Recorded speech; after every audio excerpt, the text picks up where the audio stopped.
Hello friends, എല്ലാവർക്കും Elsa കിച്ചണിലേക്ക് സ്വാഗതം. ഇന്നൊരു സ്പെഷ്യൽ പായസമാണ് ഉണ്ടാക്കുന്നത്. വയനാടൻ സ്പെഷ്യൽ മുളയരി പായസം. അപ്പോൾ അതെങ്ങനെ ഉണ്ടാക്കുന്നതെന്ന് നോക്കാം. ഞാൻ ഇവിടെ മുളയരി തലേദിവസം വെള്ളത്തിൽ കുതിർത്ത് വെച്ചതാണ്. 2 ഗ്ലാസ് മുളയരിയാണ് എടുത്തേക്കുന്നത്.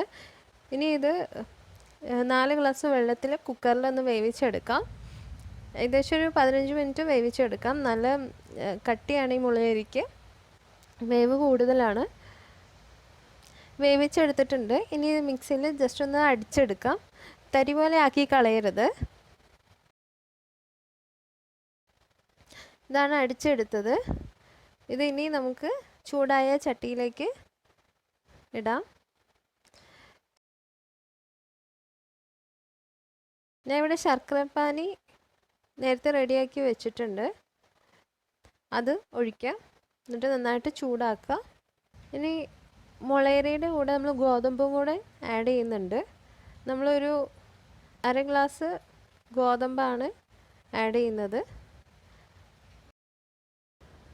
അത് മിക്സിയിലൊന്ന് അടിച്ചെടുത്ത് ഇടാം. ഗോതമ്പ് ആഡ് ചെയ്തിട്ട് നന്നായിട്ട് ഇളക്കി കൊടുക്കുക. ഗോതമ്പ് വേവിച്ചിട്ടാണ് കേട്ടോ ഇടുന്നത്. വേവിച്ചിട്ട് മിക്സിയിൽ അടിച്ചിട്ട് ഇടണം. എന്നിട്ട് നന്നായിട്ട് ഇളക്കി കൊടുക്കുക. ഗോതമ്പ് ആഡ് ചെയ്യുന്നത് എന്തിനാണെന്ന് വെച്ചാൽ നല്ല കൊഴുപ്പ് കിട്ടാൻ വേണ്ടിയാണ് പായസത്തിന്. ഒരു 5 മിനിറ്റ് നന്നായിട്ട് ഇളക്കി കൊടുക്കുക. ഇനി ഇതിലേക്ക് 3-ാം പാൽ ആഡ് ചെയ്യാം.